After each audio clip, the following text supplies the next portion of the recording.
Tenemos que el ciclo de diésel es uno de los ciclos termodinámicos más comunes que se encuentran para los automóviles que utilizan diésel como combustible. Es muy similar al motor de gasolina y la diferencia importante es que no hay combustible en el cilindro al comienzo. Se le va a inyectar el combustible al momento que ocurre la compresión. Como este motor utiliza un encendido por compresión, no utiliza una bujía.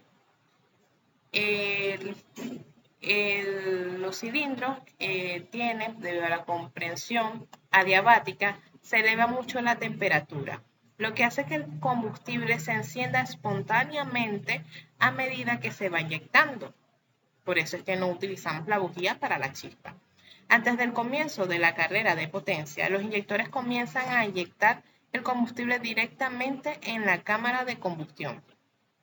Por lo tanto, la primera parte de la carrera de potencia se produce aproximadamente a una presión constante, se mantiene la presión, que ese sería entre el punto 2 y el punto 3.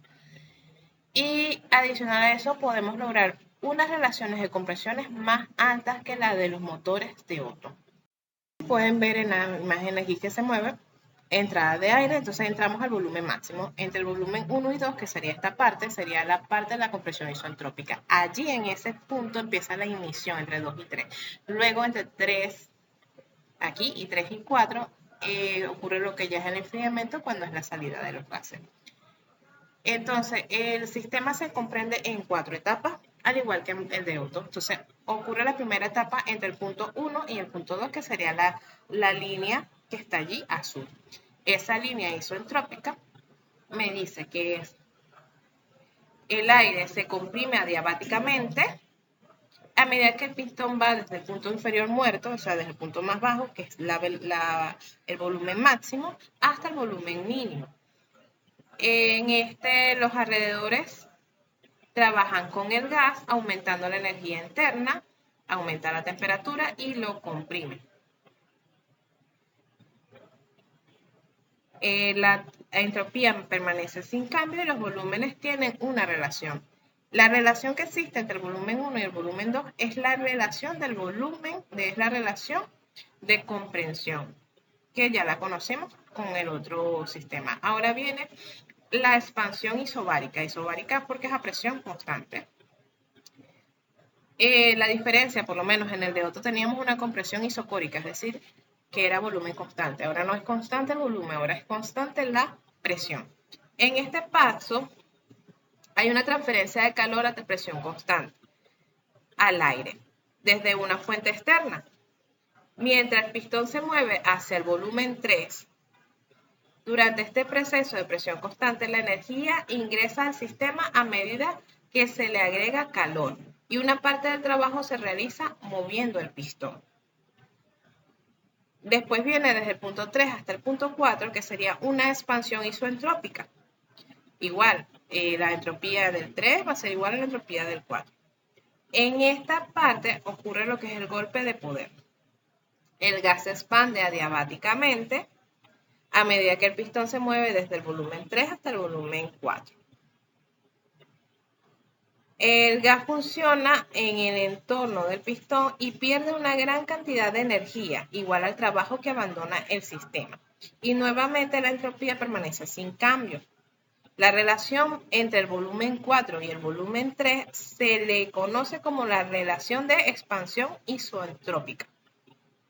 Y por último tenemos lo que es la descompresión o el enfriamiento isocórico, que es cuando ocurre la carrera de escape, es decir, cuando los gases van a pasar ya otra vez hacia el entorno y volvemos otra vez a iniciar el ciclo. Entre el punto 4 y el punto 1, el ciclo se completa con un proceso de volumen constante en que el calor se rechaza del aire, mientras el pistón está en el punto inferior muerto, en el punto más bajo. La presión del gas de trabajo cae instantáneamente desde el punto 4 hasta el punto 1 y la válvula de escape se abre en el punto 4.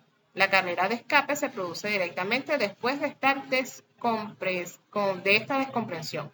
A medida que el pistón se mueve desde el punto muerto hasta el punto superior 0, la válvula de escape está abierta. se mezcla en la mezcla gaseosa, se ventila la atmósfera y el proceso vuelve a iniciar. Es decir, volvemos otra vez a llenar el aire.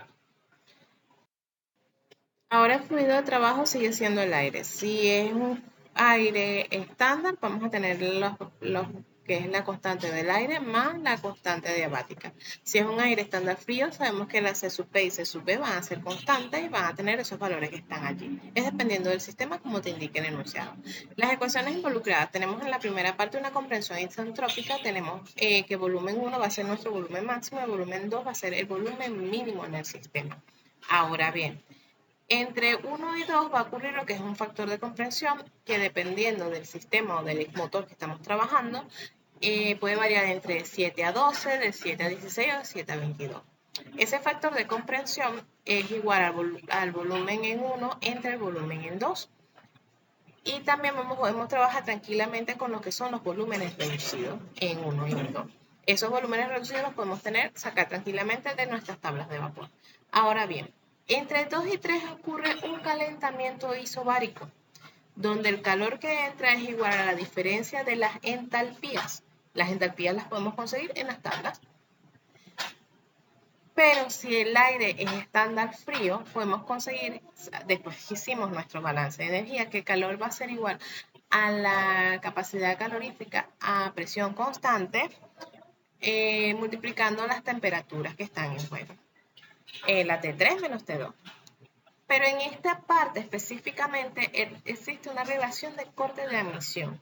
Esa relación de corte de admisión va a ser igual al volumen 3 entre el volumen 2, si trabajamos con los volúmenes reducidos, volumen reducido 3 entre volumen reducido 2, al igual si estamos trabajando con los volúmenes específicos, volumen específico en 3 entre volumen específico en 2. Esta es la relación de corte de admisión.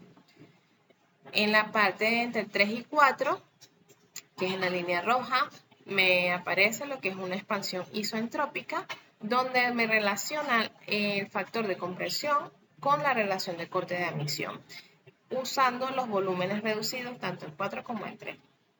Y en último hacemos un enfriamiento isocórico. Recuerden que al hacer un enfriamiento isocórico el trabajo no hay trabajo, entonces al hacer el balance de energía me queda que el calor que sale va a ser igual a la energía interna en el punto 1 menos la energía interna en el punto 2. Si estamos trabajando con un aire estándar frío, vamos a trabajar con la C sub P, que el calor que sale es igual a la C sub P por la temperatura en 1 menos la temperatura en 4.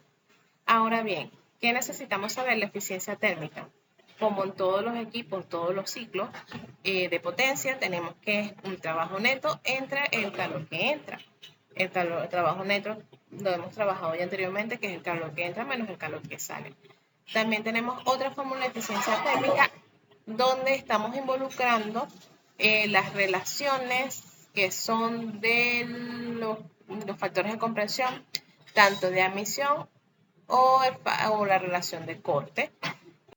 Realizamos el siguiente ejercicio. Un motor diésel ideal con aire como fluido de trabajo tiene una relación de compresión de 18 y una relación de admisión de 2.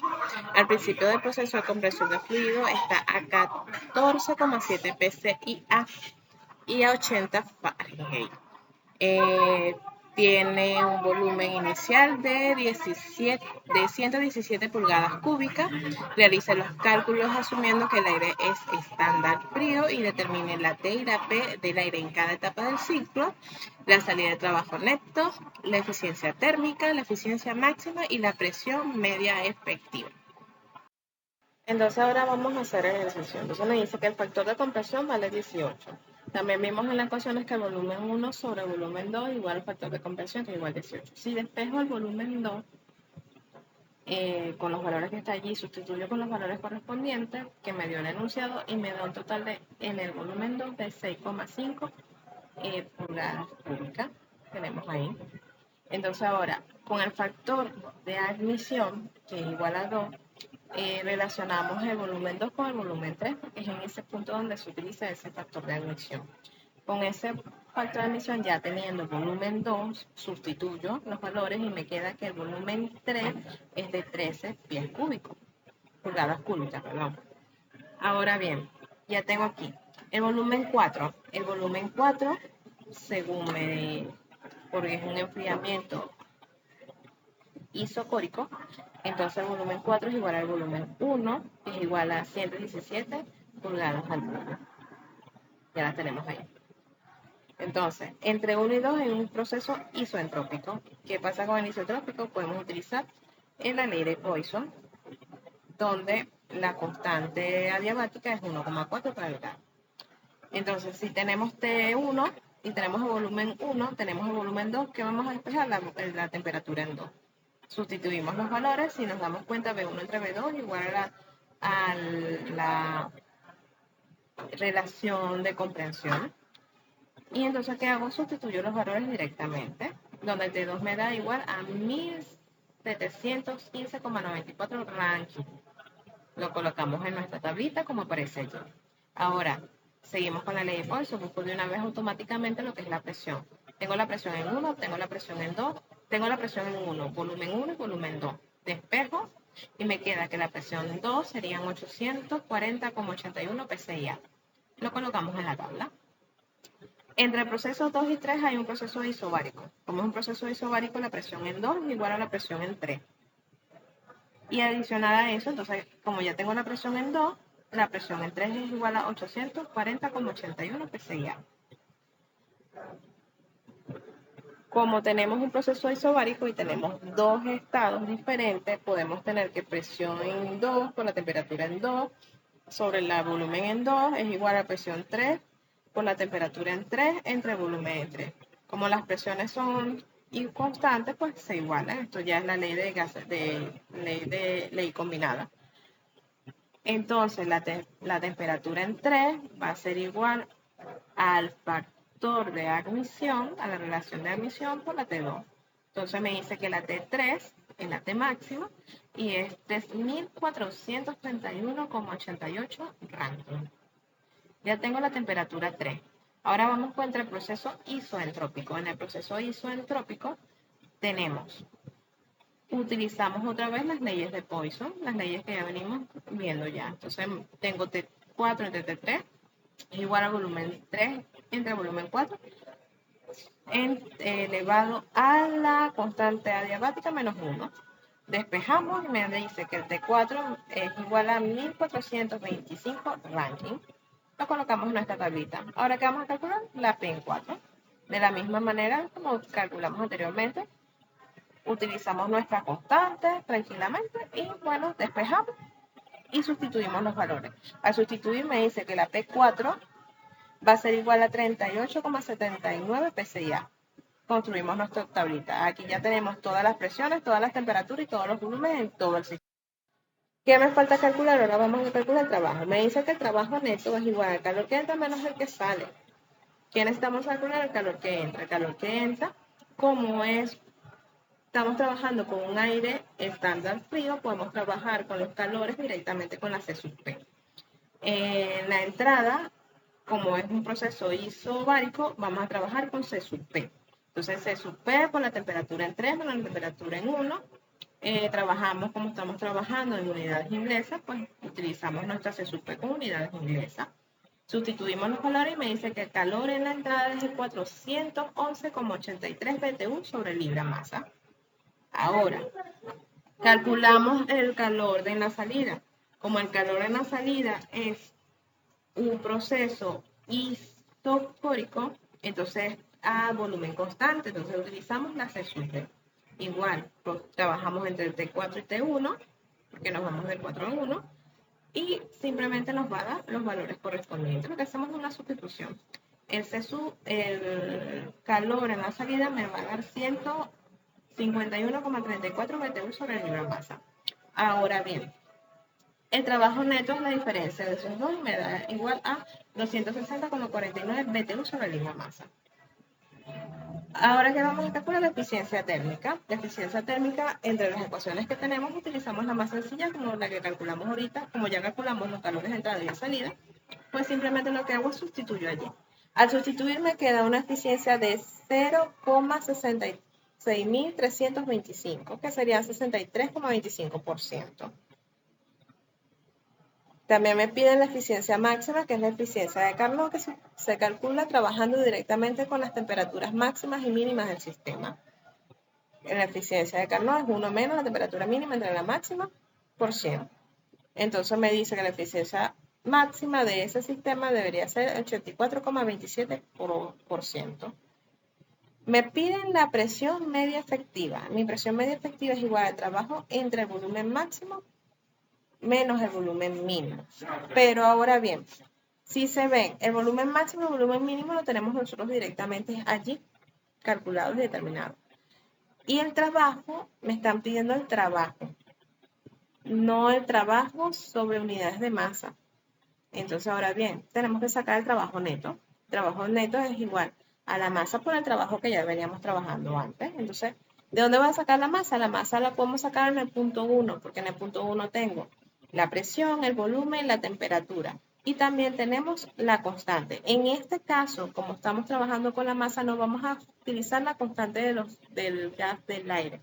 Vamos a utilizar directamente la constante universal de los gases ideales. En este caso, pues estamos trabajando con las unidades inglesas. Vamos a utilizar la constante de los gases ideales con las unidades inglesas. Entonces me va a dar un valor de masa de 4,98 por 10 a la menos 3 libra masa. Y entonces con ese valor del trabajo de la masa vamos a conseguir el trabajo neto, y con el trabajo neto vamos a trabajar directamente la presión media efectiva. Ahora bien, les dejo de tarea allí cuáles son las unidades de esa presión media efectiva si me logran hacer el valor, o sea, el despeje con las unidades con que están trabajando. Ahora bien, también quiero que intenten hacer ese mismo ejercicio, pero en este caso van a trabajar directamente con aire estándar, donde la C sub B y C sub P no son constantes. Esa es una tareita que les dejo también.